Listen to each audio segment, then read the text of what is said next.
गौरवगान करने के लिए एक महत्वपूर्ण समारोह आयोजित करना श्रीमान मंगल प्रभात लोढ़ा जी,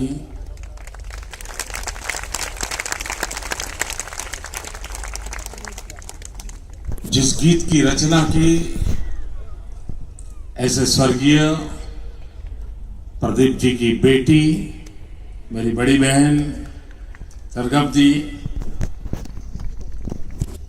मंच पर विराजमान देश के लिए जीने वाले, देश के लिए जूझने वाले, देश के लिए जान देने वाले उन वीर सेना नायकों, उनके परिवारजनों, उन सबको मैं प्रणाम करता हूं।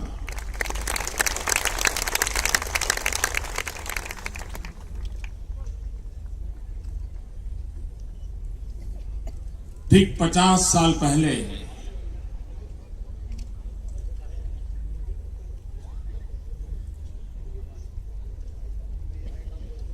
एक गीत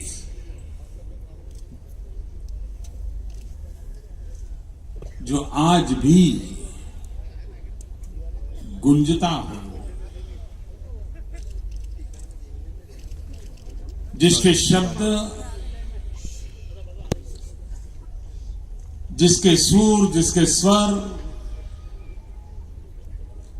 कोटि कोटि हिंदुस्तानियों की रगों में, दिलों में, दिमाग में जगह बना चुके हैं। जब देश आजादी की लड़ाई लड़ रहा था, तब आनंद मठ का एक गीत वंदे मातरम, उस गीत ने पूरे हिंदुस्तान को जगा दिया था। वंदे मातरम एक आजादी का मंत्र बन गया था। फांसी के तख्त पर चढ़ना हो तब भी वंदे मातरम का मंत्र गूंजता था। आजादी के लिए जेल में सुबह होती थी तो वंदे मातरम के नारे से होती थी। अंग्रेज सल्तनत के खिलाफ अपना गुस्सा प्रकट करना है तो वंदे मातरम की घोषणा से होता था। संस्कृत में लिखा गया वो गान पूरी आजादी की लड़त को एक ताकत देता रहा, प्रेरणा देता रहा, बलिदान की परंपरा पैदा करता रहा।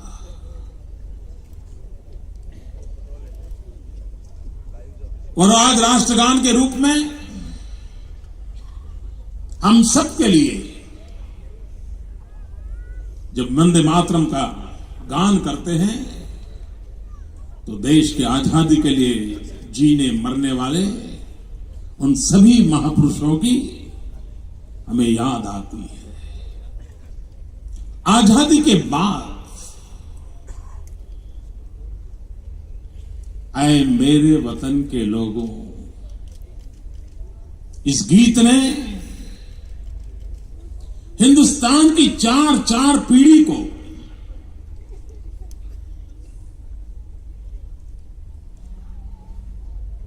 युद्ध क्या होता है, सेना क्या होती है, सेना के वीर सेनानी क्या होते हैं, सैनिक क्या होते हैं, हंसते हंसते अपना जान भारत मां के लिए लोग कैसे बलि दे देते हैं। एक गीत को जब उस भाव से सुनते हैं तो पूरी युद्ध की भूमि के वो दृश्य हमारे सामने आकृत हो जाते हैं। जो आज से 10 साल पहले पैदा हुआ होगा उसे भी वो प्रेरणा देते हैं। कभी कभी मुझे विचार आता है अगर प्रदीप जी ने ये गीत लिखा न होता,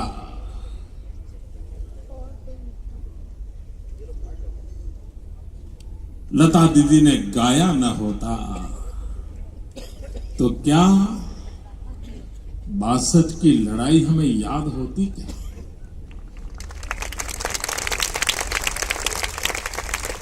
वो वीर शहीद हमें याद होते क्या? पता नहीं इतिहास के पन्नों में कहां छुप जाते। लेकिन इस गीत ने सबसे बड़ी जो सेवा की है, दीदी के स्वर ने उसमें जो जान भरी है, जिसके कारण सिर्फ वो गीत जिंदा है ऐसा नहीं, वो हर शहीद जिंदा है, वो हर वीर जिंदा है। और ये गीत, ये सुर, ये स्वर, ये शब्द कान तक सीमित नहीं रहते, सिर्फ मन को प्रसन्न करते ऐसा नहीं है, वे दिल को छू जाते हैं, दिल में दर्द पैदा करते हैं, कसक पैदा करते हैं। मां भारती के लिए अपनी भारत भक्ति अभिव्यक्ति के लिए वो माध्यम बन गए। आज भी सेना के जवान को जब यूनिफॉर्म में देखते हैं, हिंदुस्तान के हर पीढ़ी के हर व्यक्ति को उसके प्रति गर्व का अनुभव होता है।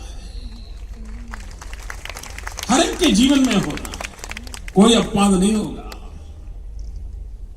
मैं तो बहुत भाग्यशाली हूं, इतने बड़े योद्धाओं के बीच मुझे आज बैठने का सौभाग्य मिला है।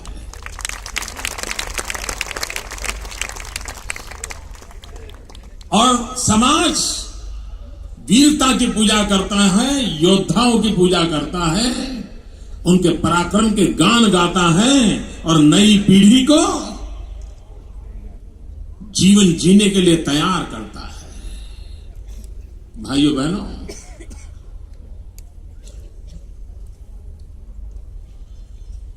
सेना के जवान को युद्ध के मैदान में शहीद होने की इच्छा रहती है, इसके मन में एक ललक रहती है कि मेरा जीवन मेरी भारत मां के लिए काम आए। हर सेना के अंदर बैठे हुए हर व्यक्ति के मन में रहता है कि मेरा जीवन भारत मां के काम आए। ये छोटी घटना नहीं है मित्र, इससे बड़ी कोई प्रेरणा नहीं हो सकती है। लेकिन जब उसी सेना के वीर जवान को युद्ध भी भूमि पर नहीं, अपने ही कैंटोनमेंट में या तो एक स्थान से दूसरे स्थान पर जाते समय बुज़दिल आतंकवादियों की गोली से मरना पड़ता है, तब उसकी पीड़ा कितनी भयंकर होती होगी जिसकी हम कल्पना कर सकते हैं। जो सीना तान करके सीने पर गोलियां लेने के लिए पैदा हुआ है, उसको जब बुज़दिल आतंकवादियों की गोलियों से पीठ में गोलियां चले और मरने की नौबत आए, उससे बड़ी पीड़ा एक जवान के जीवन में नहीं हो सकती। और भाइयों बहनों, इस देश का दुर्भाग्य रहा है, इस देश का दुर्भाग्य रहा कि युद्ध के अंदर हमने सेना के जितने जवान गंवाए हैं, उससे ज्यादा आतंकवादियों के हाथों से गंवाए हैं। युद्ध का रूप बदल गया। आज प्रॉक्सी वॉर की परंपरा बनी हुई है।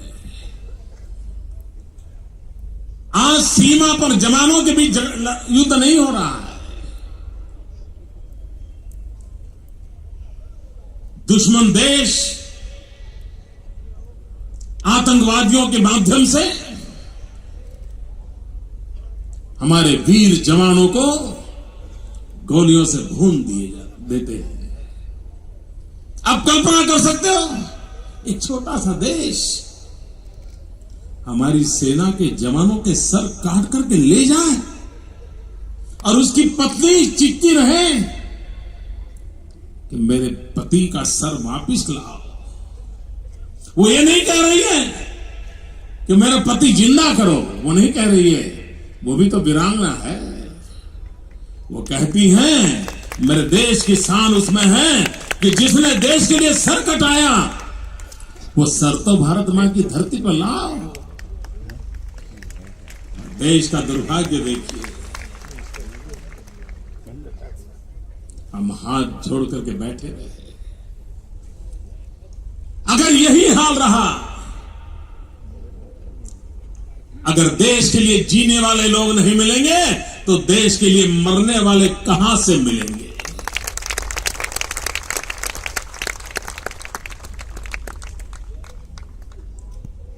और इसलिए शासक का कर्तव्य होता है,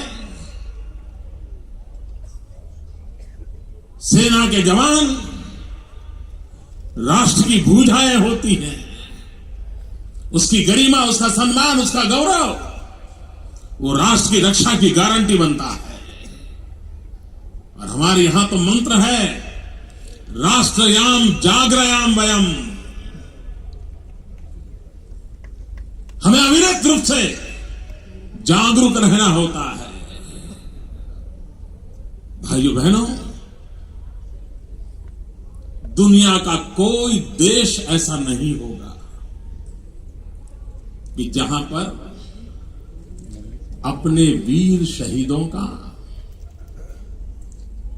वॉर मेमोरियल न हो। एक अकेले हम हिंदुस्तान के लोग हैं, इतने सारे युद्ध हुए, प्रॉक्सी वॉर हुई, हजारों जवान शहीद हुए, लेकिन हमारे देश के पास वॉर मेमोरियल नहीं है। भाइयों बहनों, मैं पूछना चाहता हूं मुंबई वासियों को, आज जब हम आए मेरे वतन के लोगों गीत की 50वें वर्ष की मना रहे हैं, पूज्य दीदी हमें आशीर्वाद देने आई है, तब मैं पूछना चाहता हूं, क्या हमारे देश में उत्तम प्रकार का वॉर मेमोरियल होना चाहिए कि नहीं होना चाहिए? होना चाहिए। वो बनना चाहिए कि नहीं बनना चाहिए? बनना चाहिए। हर शहीद को याद करना चाहिए कि नहीं करना चाहिए? करना चाहिए। मुझे लगता है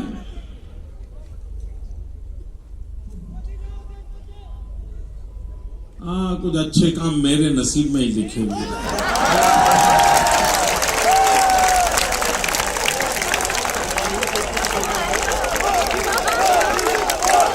मोदी मोदी मोदी।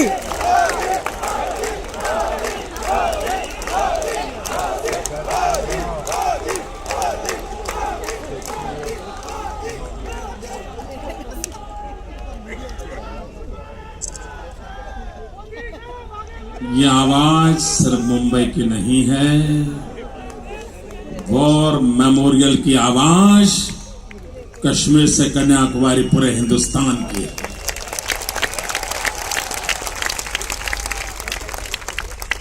और जनता की आवाज ईश्वर का संकेत होता है।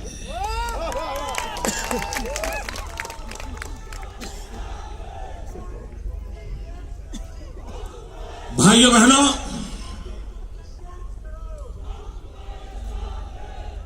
हमारे देश का दुर्भाग्य रहा कि आज भी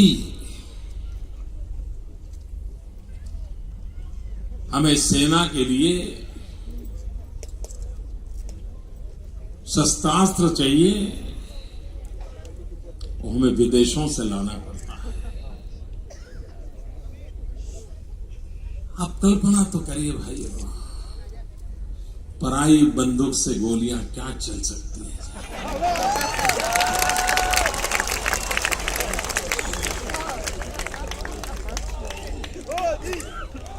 अगर मेरे हिंदुस्तान के किसी नौजवान